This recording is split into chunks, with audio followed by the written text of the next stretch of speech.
Wah, Berham, kamu kelihatan cakep, rapi dan menarik hari ini. Pasti para pemirsa akan terkagum-kagum. Tapi Papa harap kamu bukan hanya memperhatikan penampilan luar ya, namun yang di dalam hati harus diperhatikan loh. Berham dan sahabat BDKA semuanya, kita saling mengingatkan untuk waspada karena Tuhan melihat yang tidak mampu dilihat manusia. Dan tentunya hal ini tidak bisa dimanipulasi. Kita bisa menipu manusia, namun Tuhan tidak bisa. Mari kita perhatikan baik-baik kepada yang Tuhan maksudkan. Halo adik-adik, kita bersama-sama lagi belajar firman Tuhan melalui renungan berpetualang dalam kerajaan Allah. Adik-adik, kalau misalnya kita mau mencari seorang teman, bisa nggak kita melihat hatinya? Kemudian kita pilih, oh aku mau teman yang baik hati, yang tulus, yang jujur, yang rendah hati. Bisa enggak? Wah pasti tentu tidak bisa. Karena kita tidak bisa melihat hati orang adik-adik. Tapi kalau Tuhan, bagaimana ya? Nah, Tuhan bisa melihat hati. Bahkan Tuhan melihat hati manusia untuk memimpin, untuk memilih mereka menjadi pemimpin atau pelayan Tuhan. Itu yang akan kita pelajari dari kitab 1 Samuel pasal yang ke-16 ayat 1 sampai dengan ayat yang ke-10. Tapi sebelumnya mari kita berdoa. Bapa di surga, kami mengucap syukur karena kami boleh belajar akan firman Tuhan. Ajarlah kami mengerti ya Tuhan akan kasih Tuhan yang menganugerahkan iman kepada kami supaya kami boleh hidup taat kepada Tuhan dan melayani Tuhan.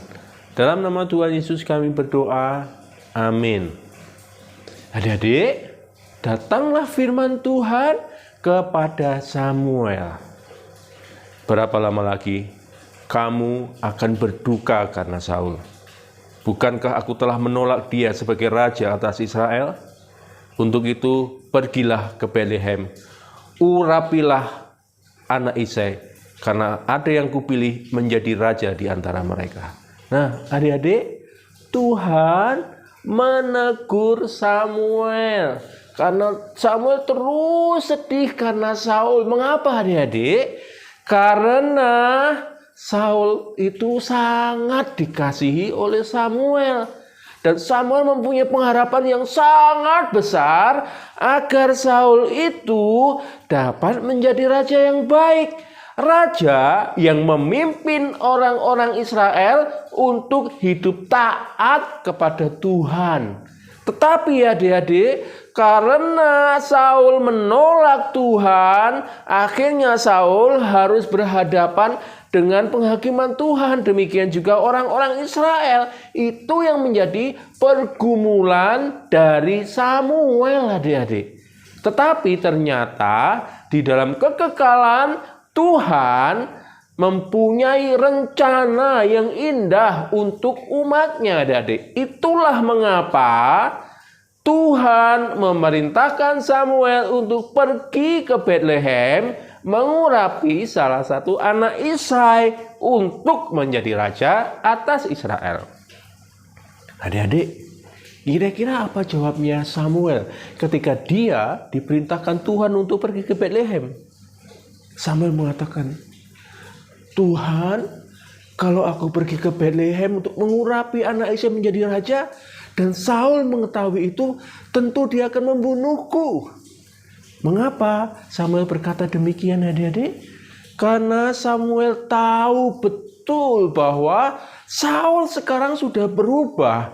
Bukan seperti Saul yang dulu yang rendah hati. Jadi mungkin sekali kalau Saul tahu Samuel mengurapi orang lain menjadi raja, maka Samuel akan dibunuh oleh Saul.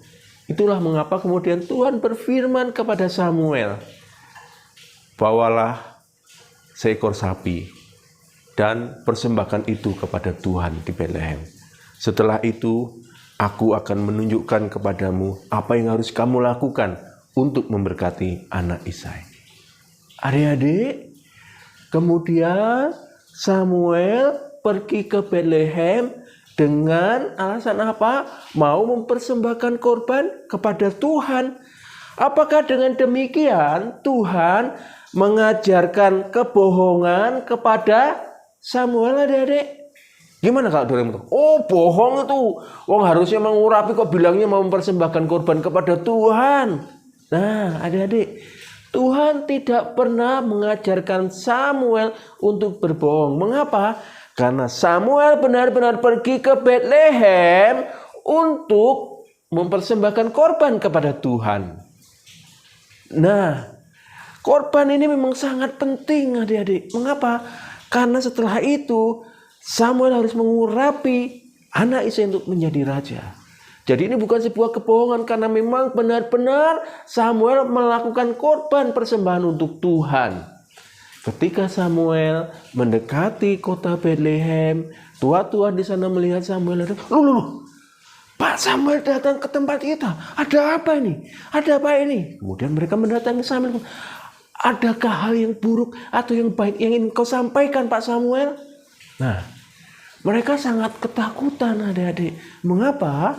Karena pada waktu itu Samuel ada seorang nabi yang seringkali diutus oleh Tuhan untuk menyatakan firman Tuhan kemanapun dia pergi. Jadi tidak heran kalau orang-orang Betlehem, tua-tua Betlehem menjadi sangat ketakutan. Wah, ada apa ini? Ada apa ini? Karena memang pada waktu itu juga, adik-adik, tempat mempersembahkan korban belum terpusat gitu ya. Belum ada satu tempat khusus yang Tuhan tunjuk di sini. Belum pada waktu itu. Jadi orang-orang mempersembahkan korban atau nabi mempersembahkan korban sesuai dengan perintah Tuhan. Oh, kamu mempersembahkan ke sana, oh ke sana, sesuai dengan kehendak Tuhan.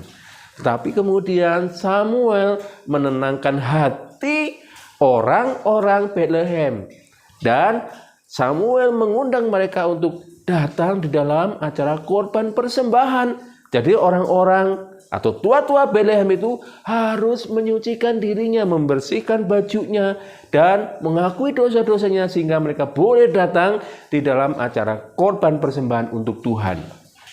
Pada waktu itu Samuel juga menguduskan Isai dan anak-anaknya. Mengapa? Karena mereka juga harus makan korban persembahan.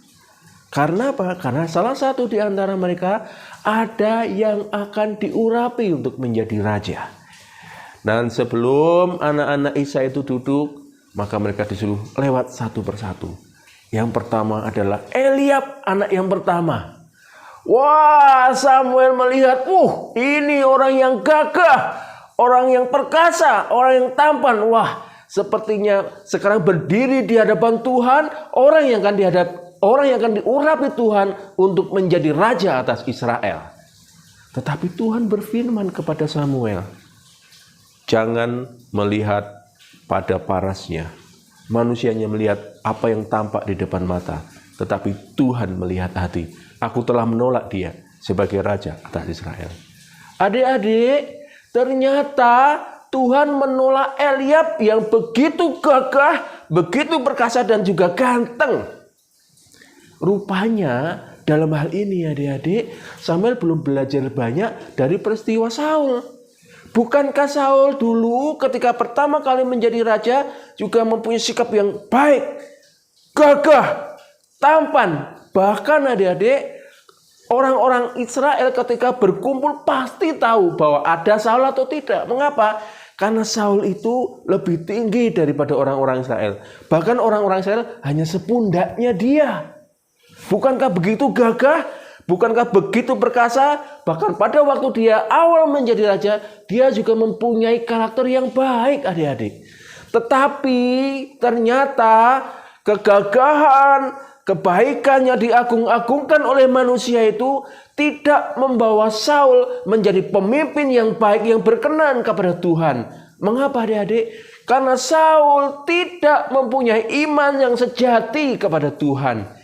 Iman yang menuntun Saul untuk berkata bahwa Tuhanlah yang terutama di dalam segala hal.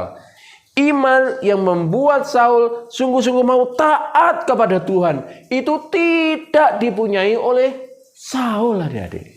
Memang bahwa manusia telah berdosa, jadi tak mungkin manusia itu bisa mempunyai hati yang sedemikian.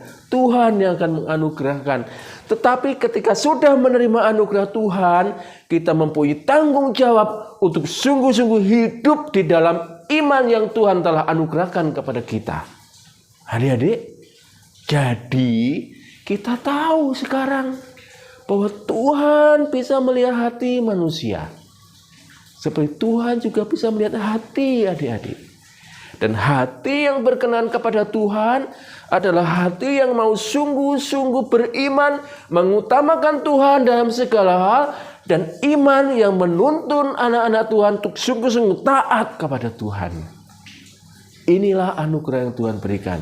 Kalau adik-adik sudah menerima anugerah Tuhan, mari kita bersama-sama belajar hidup teguh di dalam iman, sehingga kita pun menjadi anak-anak Tuhan yang mengutamakan Tuhan di dalam segala hal dan mau taat kepada Tuhan di dalam segala hal. Amin. Mari kita berdoa. Bapa di surga, kami bersyukur karena Engkau mengajarkan kepada kami supaya sungguh-sungguh mempunyai iman yang sejati. Iman yang telah Engkau anugerahkan kepada kami supaya boleh memimpin kami mengutamakan Tuhan dan taat firman Tuhan di dalam segala keadaan. Tolong kami yang lemah Tuhan untuk menjadi anak-anak Tuhan yang penuh dengan iman. Kami mengucap syukur boleh belajar firman-Mu. Dalam nama Tuhan Yesus yang berdoa. Amin.